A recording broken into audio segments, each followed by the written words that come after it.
Good evening to all of you. आज हम अध्ययन करेंगे भारत की जलवायु। भारत की जलवायु, ठीक है। तो भारत की जलवायु उष्णकटिबंधीय जलवायु है। उष्ण कटिबंधीय जलवायु है, ठीक है। क्यों उष्णकटिबंधीय है? इसकी लोकेशन हम देख लेते हैं। ये 0 डिग्री है, ये भारत का गुजरात है, और यहाँ से कर्क रेखा गुजरती है 23.5 डिग्री। तो आधा पोर्शन उष्णकटिबंधीय में पड़ता है। कर्क और मकर रेखा के बीच जो क्षेत्र होते हैं उष्णकटिबंध के क्षेत्र में आते हैं। उसके बाद भारत का आधा इधर हिस्सा है, ठीक है। तो इस हिस्से के कारण भारत की जो जलवायु है उष्णकटिबंधीय जोन में रखा गया है, ठीक। इसको हिमालय पर्वत और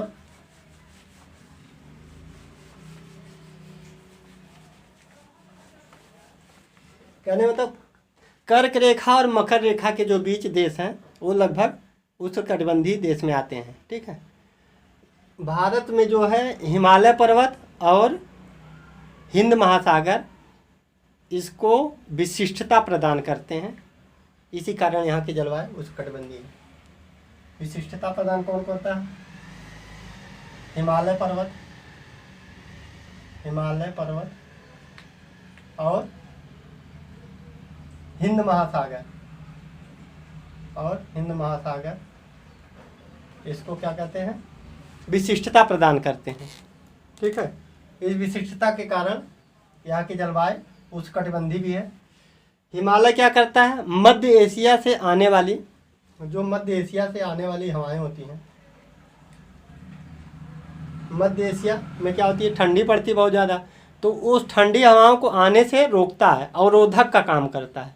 कौन? हिमालय पर्वत, ठीक है। और हिंद महासागर 0 डिग्री अक्षांश के आसपास ही स्थित है, इसलिए यह गीजर का काम करता है। हिंद महासागर क्या करता है? गीजर का काम करता है। गीजर गर्म करता है, ठीक है। इसलिए हिंद महासागर गीजर का काम करता है। इसी कारण दक्षिण भारत में ठंडी और गर्मी में तापमांतर में कोई अंतर नहीं होता है। दक्षिण भारत का जो तापमान है ठंडी और गर्मी में लगभग एक समान रहता है, ठीक है। ठंडी और गर्मी में एक समान रहता है, ताप में विशेष अंतर नहीं होता है, ठीक। अब हम देखेंगे मानसून की उत्पत्ति की अवधारणाएं कौन कौन सी हैं।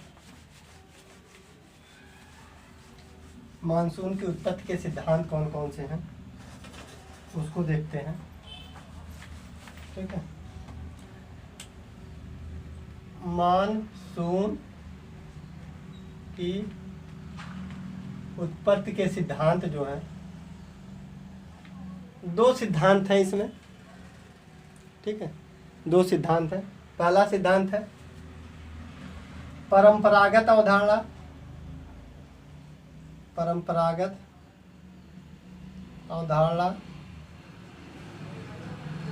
और दूसरा है आधुनिक अवधारणा।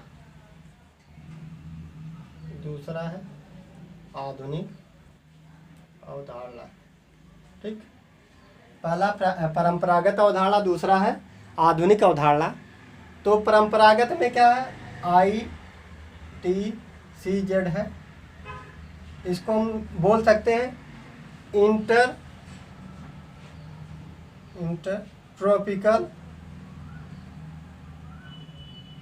Conversion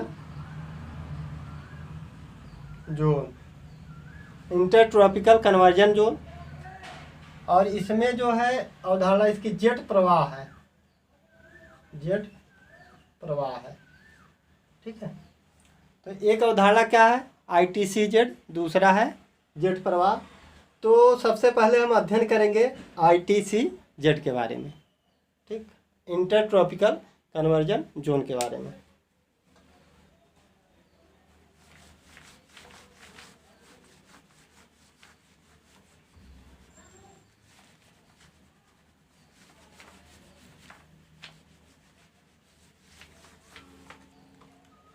intertropical conversion zone. हम जानते हैं विषुवतीय निम्न वायुदाब पेटी सूर्य के स्थिति के अनुसार शिफ्ट होती रहती है, ठीक है।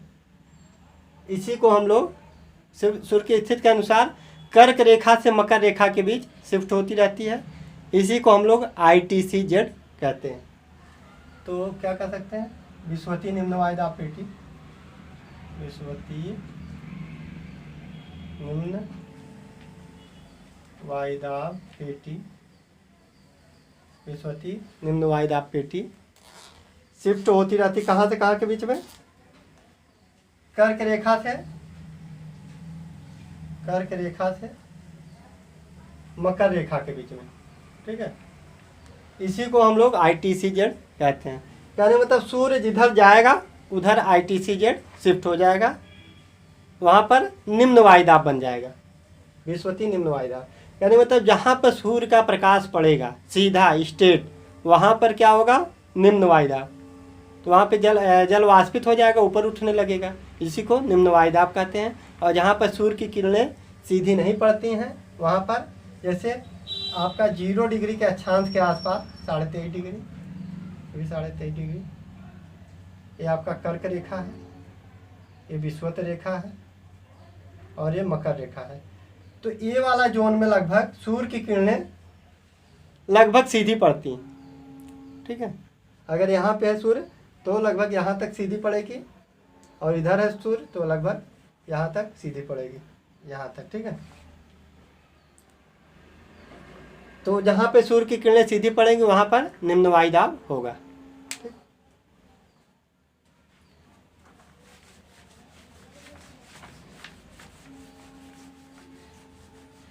तो जब भारत में मार्च अप्रैल का महीना होता है, या मई, जब भारत में मई जून का महीना होता है, जब भारत में लगभग जून में होता है, तो सूर्य लगभग, ये आपका देखिए 0 डिग्री है और ये 23.5 डिग्री है और ये 23.5 डिग्री मकर रेखा है, विषुवत रेखा है और ये कर्क रेखा है। तो गर्मी के दिनों में भारत में सूर्य लगभग कर्क रेखा पर चमकता है, ठीक है। अगर दक्षिण भारत दिखाया जाए,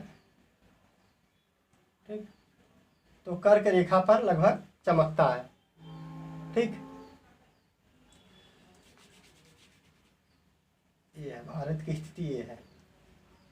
और ये गर्मी के दिनों में सूर्य कर्क रेखा पे चमकता है, इसलिए उत्तर भारत में निम्न वायुदाब का क्षेत्र बन जाता है।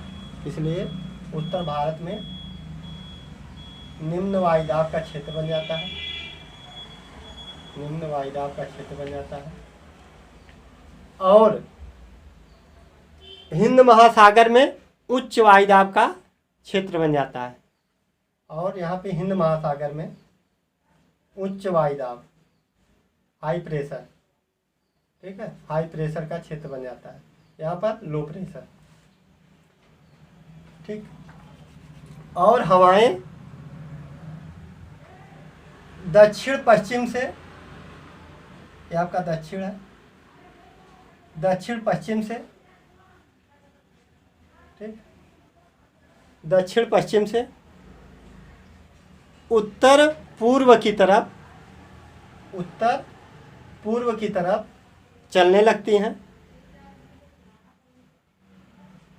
और फेरल के नियम के अनुसार दक्षिण पश्चिम से उत्तर पूर्व की ओर चलने लगती हैं। इसी को दक्षिण पश्चिम मानसून कहते हैं। इसी को, ये दक्षिण है, इधर पश्चिम है, ये जो चल रही हवाएं, इसी को दक्षिण पश्चिम मानसून कहते हैं, ठीक है। किसके अनुसार, फेरल के नियम के अनुसार, फेरल के नियम के अनुसार दक्षिण पश्चिम से उत्तर पूर्व की तरफ चलने लगते हैं। उत्तर हो गया आपका ऊपर साइड, और इधर वाला पूर्व हो गया, उत्तर पूर्व की ओर चलने लगती हैं। इसी को दक्षिण पश्चिम मानसून कहते हैं। ठीक है,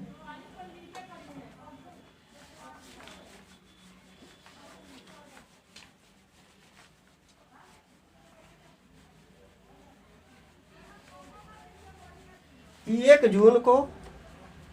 जून को दक्षिणी पश्चिम मानसून भारत के मालाबार तट से टकराता है।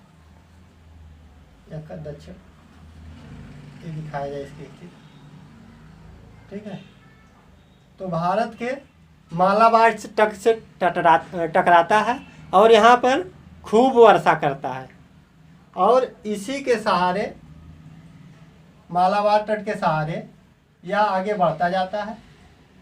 अरावली पर्वत है यहाँ पे, अरावली पर्वत को बाईपास करते हुए, मतलब इसे टकराता नहीं है, यह आगे पहुंच जाता है। लगभग 15 जुलाई तक पूरे भारत में दक्षिणी पश्चिमी मानसून फैल जाता है और यहाँ पर खूब वर्षा करता है।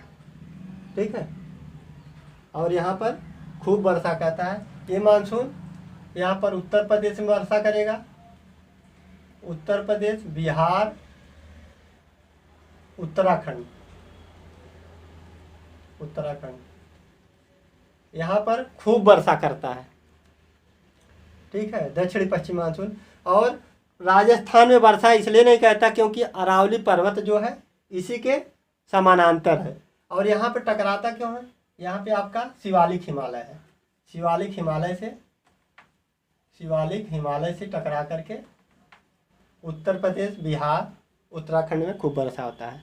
आपको पता है टुडवा और चुरमुरिया उत्तर प्रदेश के गोरखपुर जिले तक फैली हुई है, इसलिए उत्तर प्रदेश में सबसे ज़्यादा वर्षा गोरखपुर में होती है। उसका कारण यही है, शिवालिक हिमालय, टुडवा और चुरमुरिया गोरखपुर तक फैली हुई हैं। ठीक है, और ये मानसून यहाँ पे क्यों वर्षा करता है? क्योंकि इसकी ऊंचाई बहुत ज़्यादा है। पश्चिमी घाट का जो ऊंचाई है ये आपका मालाबार तट है, मालाबार तट। यहाँ पर 1 जून को मानसून पहुँच जाता है, दक्षिणी पश्चिमी मानसून 1 जून को पहुँच जाता है। ठीक है, और इसकी ऊंचाई ज़्यादा है तो इससे टकरा कर खूब वर्षा करता है। ठीक है, और कभी यहाँ नर्मदा और ताप्ती नदियाँ भी हैं, थाल घाट, भोर घाट, पाल घाट भी है, तो उससे भी मानसून उसी के अंदर प्रवेश कर जाता है और इस क्षेत्र में भी थोड़ा बहुत वर्षा कर देता है, यहाँ तक क्षेत्रों में वर्षा कर देता है। ठीक है, तो ये आपका एक शाखा दक्षिणी पश्चिमी मानसून हो गया, एक शाखा इधर हुई दक्षिणी पश्चिमी मानसून की, और दूसरी शाखा जो है एक, ये आपका इसके सहारे, पूर्वी तट के सहारे आगे बढ़ती है और यहाँ अराकानयोमा से टकरा जाती है, अराकानयोमा। ठीक है, जो एक शाखा इसकी दक्षिणी पश्चिमी मानसून की, एक शाखा शिवालिक हिमालय से टकराई, दूसरी शाखा पूर्वी घाट के सहारे अराकानयोमा से जाके टकराती है। या पूर्वी घाट पर वर्षा नहीं करती है, दक्षिणी पश्चिम मानसून की जो दूसरी शाखा है पूर्वी घाट पे वर्षा नहीं करती है क्योंकि उसके समानांतर है। किसके समानांतर? पहाड़ी के समानांतर दूसरी जो हवाएं जा रही हैं उसी के समानांतर जा रही हैं, इसलिए वर्षा नहीं कर पाती हैं। और यहाँ से थालघाट, भोरघाट, पालघाट या नर्मदा और ताप्ती से जो मानसून प्रवेश कर रहा है इसकी ऊंचाई ज़्यादा, इसकी कम है, तो इस पहाड़ी से भी नहीं टकरा पाता है, पूर्वी घाट की पहाड़ी से भी नहीं टकरा पाता है। जब तक टकराएगा नहीं तब तक वर्षा नहीं होगी। ठीक है, उसके बाद यहाँ टकरा जाता है और अराकानयोमा से टकराने के बाद यहाँ पर खूब वर्षा करता है। ठीक, खूब वर्षा करता है और इसी के सहारे आगे बढ़ते हुए इसी के सहारे आगे बढ़ते हुए यह गारो खासो जयंतिया पहुंच जाता है। गारो खासी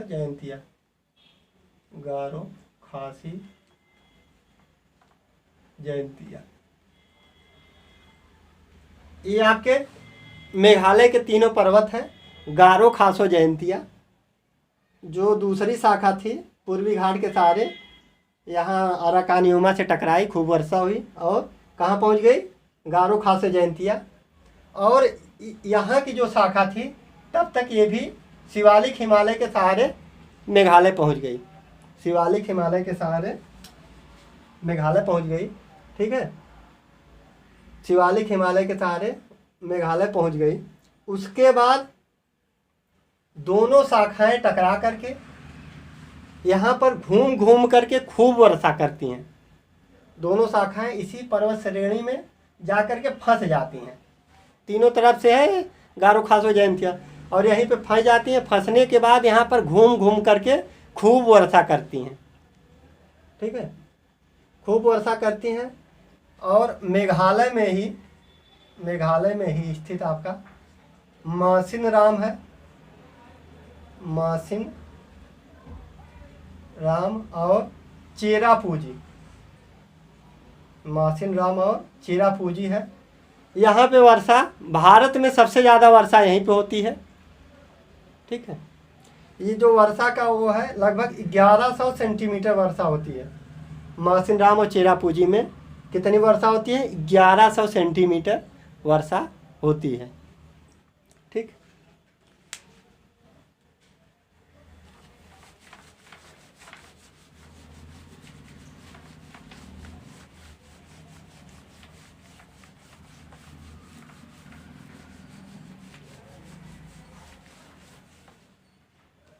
15 सितंबर के बाद सूर्य विषुवत रेखा की तरफ शिफ्ट होने लगता है। अभी तक कर्क रेखा पे था, अब क्या हुआ, नीचे शिफ्ट होने लगा, नीचे शिफ्ट होने लगता है। तो धीरे धीरे यह विषुवत रेखा के करीब में आ जाता है। और ये जो हवाएं हैं, मानसूनी हवाएं हैं, इनकी दिशा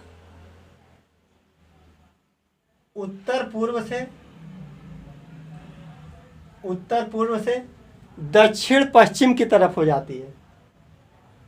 उत्तर पूर्व से दक्षिण पश्चिम, उत्तर पूर्व से दक्षिण पश्चिम की तरफ हो जाती है। और यहाँ पर विषुवत रेखा के पास निम्न वायुदाब, लो प्रेशर हो जाता है और उत्तर भारत में आपका हाई प्रेशर जनरेट हो जाता है। ठीक है, जब यहाँ पे लो प्रेशर होगा, यहाँ पे हाई प्रेशर होगा, आपका कर्क सूर्य जो है विषुवत रेखा की तरफ शिफ्ट होने लगा, तो यहाँ पे विषुवत रेखा के आसपास लो प्रेशर हो गया और उत्तर भारत में हाई प्रेशर हो गया। ठीक है, तो ये जो हवाएं हैं उत्तर पूर्व से दक्षिण पश्चिम की ओर होने लगती हैं फेरल के नियम के अनुसार, इसीलिए इसको उत्तर पूर्व मानसून कहते हैं। यह मानसून शुष्क होता है। ये जो मानसूनी हवाएं हैं ये कैसी होती हैं, शुष्क होती हैं, क्योंकि यहाँ पे जल तो है नहीं, समुद्र है नहीं, स्थल है। स्थल पे हवाएं शुष्क होती हैं, जलवाष्प पाती नहीं है कि एब्जॉर्ब करने के बाद ये वर्षा करें। ठीक है, उसके बाद ये धीरे धीरे उतरने लगती हैं उत्तर पूर्व की तरफ, और ये पहुंच जाती हैं लगभग अक्टूबर नवंबर के आसपास ये बंगाल की खाड़ी में प्रवेश कर जाती हैं। अक्टूबर नवंबर तक ये बंगाल की खाड़ी में प्रवेश कर जाती हैं और एकाएक जल उठा लेती हैं। एकाएक जल इनको मिलता है तो जल उठा लेती हैं, धारण कर लेती हैं और ये चक्कर खाने लगती हैं। जल उठाने के बाद शुष्क थी तो एकाएक जल पा गई बंगाल की खाड़ी में, उसके बाद जल एब्जॉर्ब करने के बाद ये चक्कर खाने लगती हैं। चक्कर खाने के बाद यहीं पे इसे उष्ण कटिबंधीय चक्रवात कहा जाता है। ये कौन सा चक्रवात होता है, उष्ण कटिबंधीय चक्रवात कहते हैं इसे। ठीक है, उष्ण कटिबंधीय चक्रवात कहते हैं, उष्ण कटिबंधीय चक्रवात। ठीक,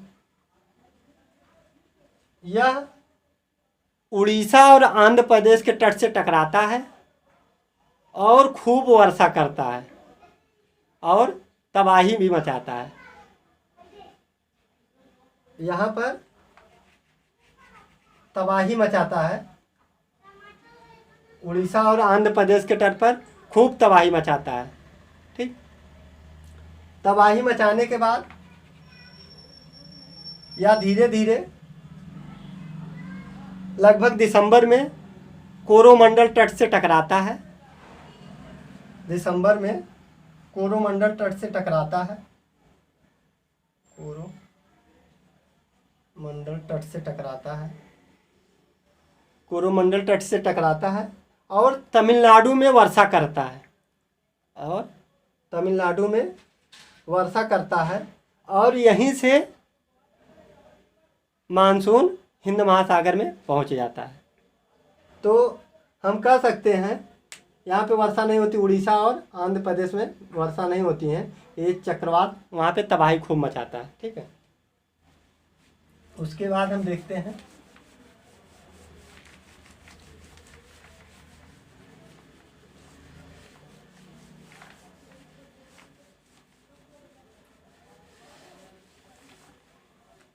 इस प्रकार हम कह सकते हैं दक्षिणी पश्चिमी मानसून केरल के मालाबार तट से प्रवेश करता है 1 जून को, और उत्तर पूर्वी मानसून दिसंबर में कोरोमंडल तट से उतर जाता है। ठीक है, कोरोमंडल तट से उतर जाता है। कोरोमंडल तट से उतर जाता है। तो पूछा भी जाता है ठंडी में वर्षा कहाँ पर होती है, तो ठंडी में वर्षा कहाँ पर होती है, आपका मालाबार तट पे होती है। तमिलनाडु में मालाबार तट से होती, तट पर होती है। Okay, thank you.